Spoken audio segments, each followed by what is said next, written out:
Hey everyone, so today's project is Maka Albarn, however her name is pronounced, from Soul Eater. I already made Death the Kid, and I've met someone on Crafty Amino, Dylan, and he's really nice, and this is kind of a collaboration because he had this image on his account, and he's cross-stitching this image, which I think is really awesome, so go check out his work. So yeah, I'm trying to copy this exact pose. We'll see how well that goes. So as always, I have a template or pictures of her. This is for the details here. So yeah, here are the materials you will need. As always, I'm using Fimo Soft in all the colors. So you're going to need some flash colored clay to start with a chibi. Then for the body, I will use this yellow color plus a little bit of whites. Her hair will be vanilla. You can also just mix vanilla by mixing white and yellow. I just happen to have this color. Then for the skirt and for parts of the blade, you will need red. The legs are flash colored also, of course. And then for her cape, coat, whatever, and for the blade you will need some black clay. I did not take it out of the package just because my fingers would have gotten all dirty. And also for the boots. And as always, I'm going to use acrylic paint to color in the details of her eyes and possibly also her tie, I don't know yet. So to make the blade, this is going to be some kind of an experiment. So I'm going to use a head pin. These are the straightest that I could find. You could also just cut a piece of wire and use that. So this is going to be the base, so to say. Then a head pin just to connect the body and the head, as always, or use an eye screw, whatever you prefer. And you also need a tea light. So yeah, I will use the metal of the tea light for the base of the blade, because I'm afraid if I only use Fimo, then it'll just crack and that will be really sad. Okay, so and of course some scissors. You're gonna need various sculpting tools that I'm not gonna show. Blades, of course. If you don't have a pastel machine, sorry, you're going to need a rolling pin of some kind, and acrylic paints and dotting tools and stuff like that. It's the same as always. Silver for the top part of the blade. So let's get right into it. Start out by making a ball of flesh clay, and then take a dotting tool of some kind, preferably one with a large ball tool or ball end, and then make an indent at the top of the head by lightly pressing it into the clay. Hold the ball of flesh clay at the sides, otherwise you're going to squish the head. Then go down the sides with the tool to create a nose. And then smooth everything out by dabbing it lightly with your fingers. Here's the finished head. I hope you can see the sun is really bright. Then take the large dotting tool, and usually I just make an indent like a circle, but Maka's eyes are kind of oval, so that's why I'm indenting an oval shape.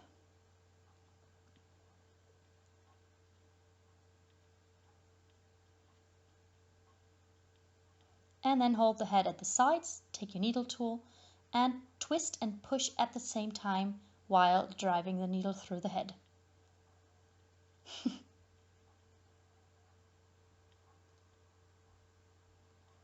Let's start making the body. Take some yellow clay and some white for her shirt. Put the ball of yellow clay between your palms and roll it like this, only lightly push, and then you will end up with a teardrop shape. Make sure it fits the body, the head, sorry. Then take the small white clay and pinch roll between your fingers. Cut off the tip of the yellow teardrop and then attach the two teardrop shapes together and smooth everything out. I lightly, very lightly rolled it between my fingers, pushed them together again, then I rolled it on my work surface. Do whatever it has to, whatever it takes to really make the two parts bond together. Again, check if the body fits the size of the head. Then take some flesh colored clay to make the legs. Measure the length and cut. Roll them up into balls. And then also take some black clay for the feet. Attach the two together and roll them out like this.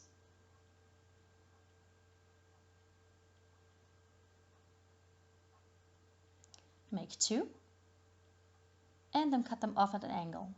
Pinch the tip to make a shoe. Then you are ready to attach the two legs to the body. Lightly pinch and you're done. Again, twist and push at the same time while you poke a hole in the body.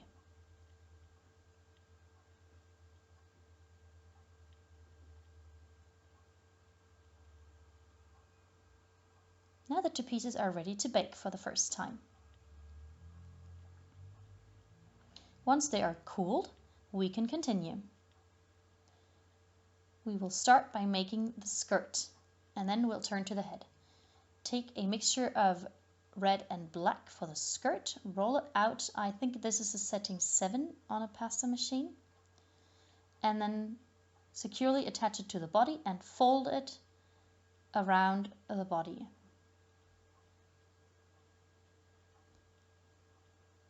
Smooth it out a little bit. Make sure that the folds look neat. Don't worry about the back side because that's going to be covered by the coat. Then take a thin sheet of the vanilla clay and wrap it around the head. Cut off the excess and smooth everything out. You can do that by just rolling it lightly between your palms. Then take 2 small balls of flesh colored clay and attach them at the sides. You can skip the step if you don't want her to have visible ears, but I think this is really cute. Then take a pointy dotting tool and shape the ears. I always make 2 indents, one at the top and one at the bottom, and then I connect those with a line. Then take another sheet of the vanilla clay and draw on her bangs, cut them out and texture them like crazy. Scrape them off the work surface using your blade. But before attaching it to the head, go ahead and mark the ponytails after you've created a line in the middle, and then texture towards the indents for the ponytails. I also made some squiggly lines at the bottom just to make it look more realistic, but you can skip this step. Then we are ready to attach the bangs. Lightly put them on, and then take a blending tool. I'm using a silicone brush, but a toothpick works just fine, and blend away. If you lost any of the texture, reapply it. There you have the head so far.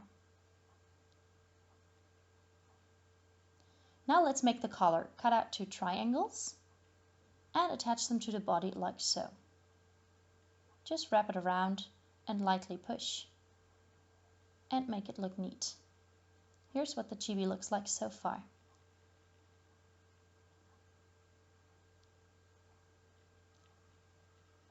Then make 2 triangles for the coat. I found it easier to start with those rather than trying to get the coat right the first time. It just makes the front look neat. Then wrap a larger piece of black clay around the chibi and cut the cape to a round shape until you arrive at something like this. Then add 2 silver balls to make the buttons on her coat and I'm sorry you can't really see it because of the lighting. I made 2 indents because that's what it looked like on the pictures. Then you can slide the head pin back in and bake her again. When she's cold, we are ready to make the last parts. Let's turn to making the blade. Take your tea light, throw away the tea light itself, and then cut out a strip. Straighten it a little bit.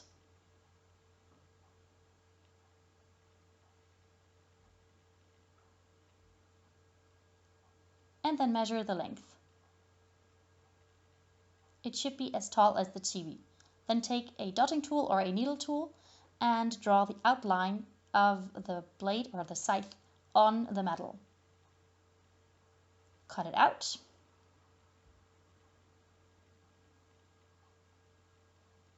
And straighten it again if it began to curl up like mine did. Then take your head pin, and I indented the metal a little bit for the starting point. And then you can just wrap it around using your pliers. I think I did 3 rounds. It doesn't really matter. Just make sure that it is secure. Then take a thin sheet of silver clay and cut out a strip that matches the length, the whole length of the scythe, and wrap that silver strip of clay around the scythe. Pinch it tightly and then roll it between your fingers to smooth it out. For the very top part, I smooth it out on the work surface.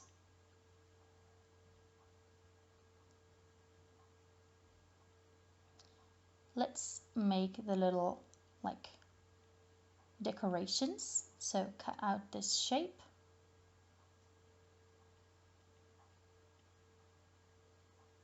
And then get out your ball tools again.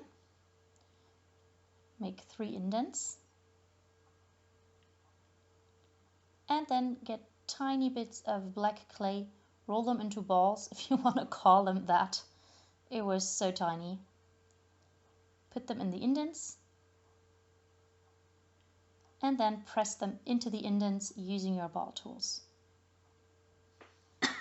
Excuse me. Scrape it off the work surface using your blade and do the same thing to the other side. Boop, boop, boop. Again, indent. Then attach it to the back of the scythe. Use your toothpick to smooth it out.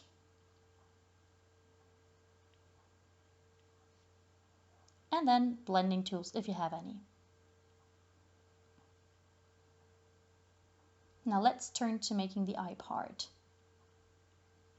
For that, take a strip of clay first and wrap it underneath the blade. That's for the triangle decorations.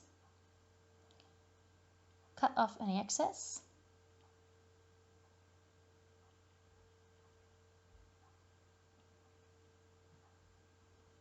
And again, use your toothpick or your blending tools to blend this out. I went over and over it and over it again until it was smooth. Then take 2 of these rectangles, bend them around your finger,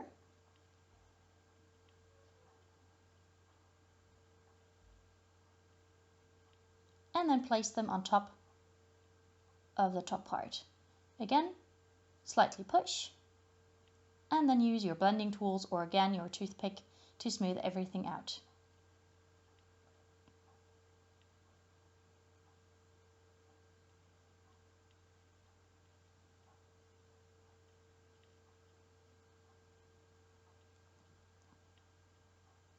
Here's what the blade looks so far.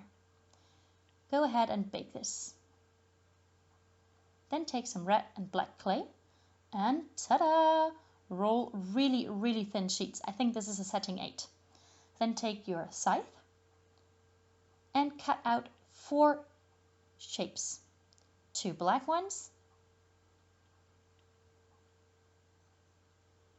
and also 2 red blades. Then cut out triangles, so to say, and take away the excess using a tool. Scrape of the squiggly lines that you made with your blade, and carefully, very carefully, attach it to the metal part of the scythe that you made. I literally held my breath when I did this. So be very patient because this sheet of clay is very thin.